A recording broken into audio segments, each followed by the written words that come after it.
In the realm of mysteries, one name stands out: Dina Sanichar, the Indian wolf boy. An enigma, a puzzle wrapped in a riddle, Sanichar's story is as captivating as it is confounding. Born in the mid-19th century, he was discovered living among wolves in the jungles of India. But here's where it gets intriguing.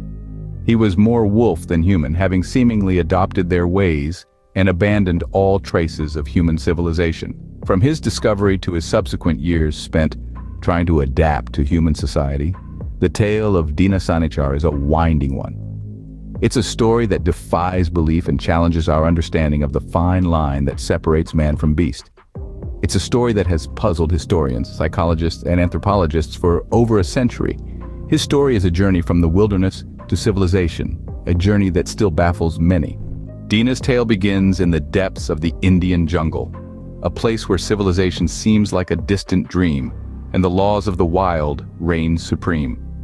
This is where our story takes a strange turn, where the line between man and beast becomes blurred. One day, a group of hunters deep within the heart of the jungle stumbled upon a sight that left them in sheer disbelief. A young boy with no trace of human upbringing was found living among wolves in a den. Yes, you heard it right, wolves, not pets or domesticated animals, but wild, untamed, and ferocious wolves. The boy, who would later be known as Dina Sanichar, was unlike any child they had ever seen. His behavior was not that of a human child, but rather that of the wolves he had been living with. He walked on all fours, had a preference for raw meat, and communicated through growls and howls rather than words or gestures. It was as if he was more wolf than boy. The hunters, shocked but intrigued, decided to take the young wolf boy with them. They brought him to the only place they believed could help him: an orphanage in Sikandra. The orphanage was run by missionaries who were known for their work with children in dire circumstances. But even they were taken aback by the challenge that Dina presented. Dina's arrival at the orphanage marked the beginning of a new chapter. He was no longer in the wild, surrounded by wolves and the untamed beauty of the jungle.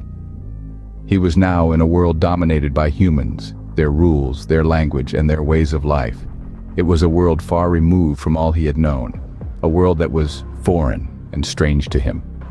The boy from the wild was now in the world of humans, but his journey had just begun. The challenges and struggles were far from over, and the journey to becoming human, to finding his place in this new world, was only just starting. Adapting to the human world was a challenge for Dina. A challenge that was as vast as the wilderness he was accustomed to. He was thrust into a world of norms and conventions, a world that was as alien to him as he was to it. Dina's struggle to adapt was a complex dance of two worlds colliding. The most striking hurdle was his inability to communicate. Language, the cornerstone of human interaction, was a foreign concept to him. He could not understand words, nor could he speak them. His communication was primal, relying on gestures, grunts, and howls. This language barrier made it incredibly difficult for Dina to connect with those around him, to express his thoughts, his fears, his desires. In addition to this, Dina's dietary preferences were a stark contrast to those of his peers. He had a predilection for raw meat, a habit that made cohabitation challenging. The sight of raw flesh, the smell of blood, was unsettling to those around him, yet to Dina it was comfort, it was familiarity, it was home. His nocturnal habits, too, were a testament to his wild upbringing. While the world around him slept, Dina was awake, prowling the silent corridors of the orphanage, more at ease under the cover of darkness. In the face of these challenges, it was Father Erhardt, the man who ran the orphanage, who took it upon himself to help Dina. He worked tirelessly, with a patience that was as unwavering as the moon in the night sky. He tried teaching Dina basic communication, tried to wean him off raw meat, and attempted to align his sleeping patterns with the rest of the world.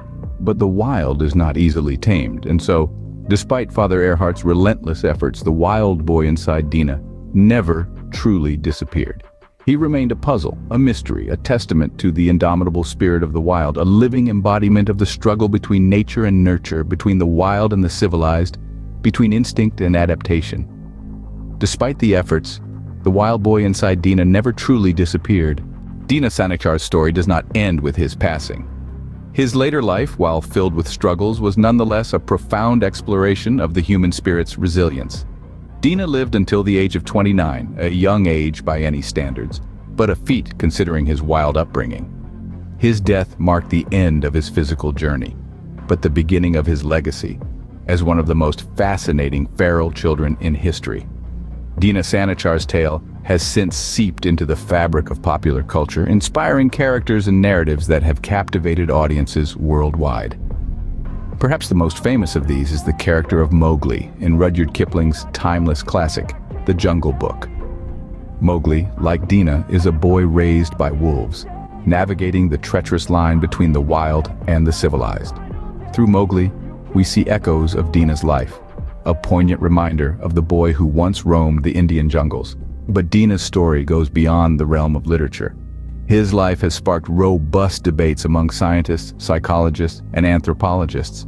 Questions about nature versus nurture, the blurry boundary between human and animal, and the extent of human adaptability have all been fueled by Dina's existence.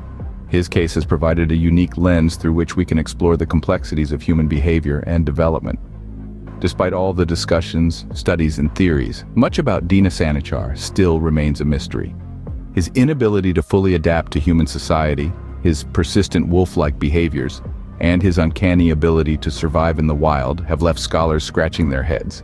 These unknowns, however, have not diminished Dina's impact. Instead, they have only amplified his intrigue, turning him into an enduring symbol of the wild child archetype. Dina Sanichar, the Indian wolf boy, remains an enigma, a testament to the enduring mysteries of the human mind and nature.